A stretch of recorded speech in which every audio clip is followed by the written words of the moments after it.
I'm ranking every boss in Voidwrought by how hard they are to beat without getting hit. I played this game using just melee, so my tier list will be based entirely on that experience. Now, let's get into the ranking. At number 15, the easiest boss to no-hit in Voidwrought is Ose, the Archaeologist. This is an optional endgame NPC fight that's easily missable. At the point you face her, she has incredibly low HP, and this ended up being my fastest fight in the game. Her moveset is also identical to a much earlier game boss, but easier. She can jump up and create an AoE explosion, and she can throw exploding scrolls. Both are telegraphed and easy to avoid. Pretty much a repeat throwaway boss. Next up, number 14, it goes to the Alchemist. This boss will usually be encountered as the second or third boss in the game. It just jumps up at you while chucking 3 vials of poison. You can literally just walk underneath its jump. At some point, it doubles the number of vials, but still pretty simple.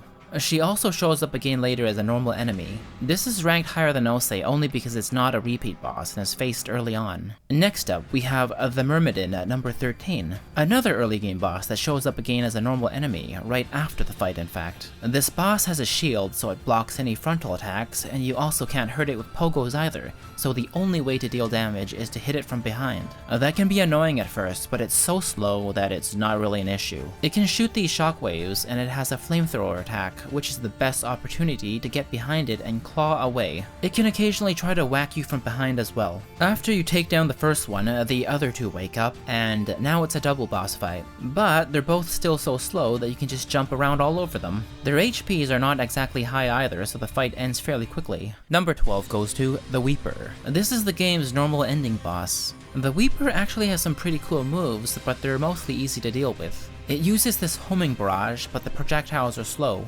It also creates eruptions on the ground and platforms, and uses this beam attack that traverses the arena. Both can be dealt with by just pogoing on its head. Actually, you can almost beat this entire fight just by pogoing on its head and dodging the occasional attack. One move of note though is this cage that if mistimed traps you, leading to an instant fail for a no damage run. This boss is basically the equivalent of the Hollow Knight in Hollow Knight, acting as an initial phase for the true ending boss. Next up, number 11 is Time Lost Scholar. As you can tell, this is the boss that Ose is based off of. It has the same moves, this AoE explosion and these exploding scrolls. You can also find these as normal enemies later on. The main reason this is ranked higher than Ose, besides being a potential early game encounter, is that after you beat the first one, 2 more show up, and now it's a double boss fight. This is actually a pain because if you let them get off screen, they chuck so many exploding scrolls that it's pretty easy to get clipped for damage. Overall, not too bad though, they have low HP and are easy to rush down. Number 10, the Council.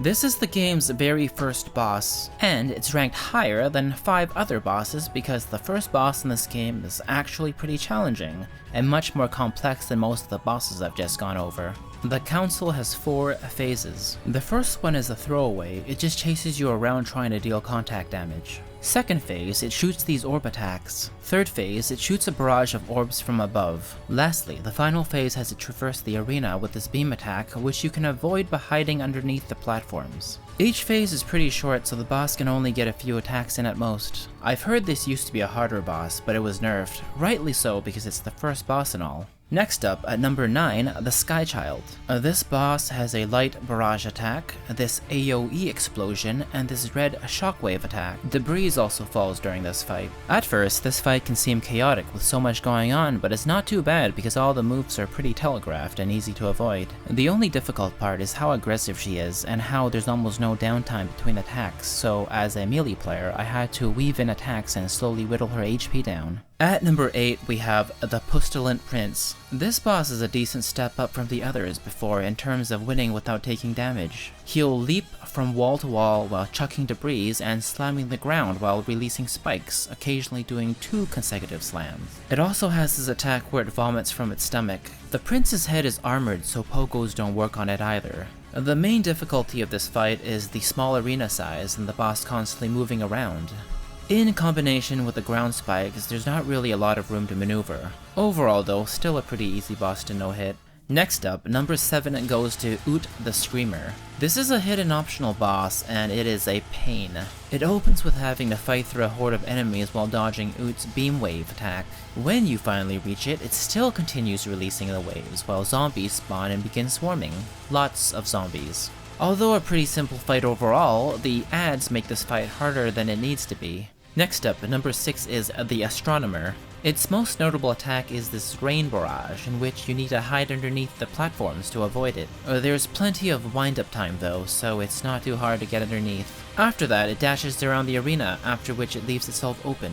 Best opportunity for damage. It can also release a 360-degree wave of orbs. At some point, it begins releasing these black orbs that float around the arena. Alone, they're not that bad, but the Astronomer likes to use these in conjunction with its other attacks, creating some overlaps where it can be hard to maneuver. Overall, not too many opportunities to attack, so the fight can get a bit drawn out. We are at the top 5 now, so at number 5 we have the Eternal Engine. This is the most difficult early game boss, fought as either the second or third boss, and it's significantly harder to no-hit than the Alchemist. This boss can slash away, it can release AoE spikes around it, launch ground waves, and create these spikes on the floor that you need to pogo off. The problem is that the claw attack range is tiny, so the pogo is actually pretty annoying because it's easy to miss and land on the spikes, taking damage. At certain damage intervals, the boss will be downed and zombies will spawn and you have to attack the main body of the boss. This boss is pretty aggressive, leaving very little breathing room, so no hitting took a number of attempts. Next up, number 4 goes to the First. This is the true final boss of the game. The Weeper is the first phase of the fight, but it's easy enough so it's not a big deal. The actual main final boss has 2 phases, the first of which is simple enough. It has this rotating beam attack and this homing barrage. The second phase is when it gets a bit trickier. The floor dissolves into shadows, so this becomes a platforming fight, which are always a bit annoying in no-hit fights. In this phase, the boss becomes invulnerable, and you have to destroy these 4 orbs first before you can deal damage to the boss, after which it becomes invulnerable again and repeat. During this phase, it has the same 2 moves as before, but the beams leave behind a trail of fire this time. And the homing barrage becomes so much more dangerous when there's so little room to maneuver due to the platforms and the trails of fire. Overall, not too bad for a final boss, and it was fun enough. A good finale to the game. Next, number 3 is the Fermented. This is one of the simplest fights in the game, but also one of the most frustrating to no-hit. So, it opens with this easy chase sequence. And then in the boss arena, it can shoot these orbs, release a bunch of vomit, and this wall slam. Fighting on the ground is incredibly difficult due to how little room there is and how it constantly projectiles, so the main way to combat it is to stay on the walls and pogo off it. But as I mentioned earlier with the Eternal Engine, the weapon range is tiny, so it's really easy to mess up the pogo and take damage. This is especially true here because the Fermented has a massive H pool, so pogoing it took forever. Not a fun boss to no-hit. Next up, at number 2, we have the Absolute Indexer. This boss is also frustrating to no-hit. The hardest move to deal with is this here, where it shoots rockets while the ground is electrified, so you have to platform from rocket to rocket. What makes this hard is the platforming in this game is kinda wonky. The jump feels pretty floaty, so I've spent so much time just slipping off the rockets and taking damage. The boss also has the slam attack that it does out of nowhere with a little telegraph. Next, it has this wave of beams, which is actually the easiest move for me to deal with, pretty much free damage. Lastly, it shoots beams around it, followed by electrifying the ground and walls. Overall, a pretty hard boss to no-hit, primarily because you're fighting the controls most of the time. Now, at number 1, the hardest boss in Voidwrought to beat hitless is the Font. This boss is significantly harder to no-hit than every other boss in this game. Even the previous 2, which are frustrating, don't compare to how long it took me to master this fight. The Font is a secret hidden boss that can be faced at the end of the game. This fight is pure chaos with so many things going on. It can release orbs that follow the ground, it can drop debris, and it has this homing barrage of orbs. Simple enough, but at the halfway point, it dissolves the ground, and suddenly those simple attacks before are now a massive pain when there's no room to maneuver.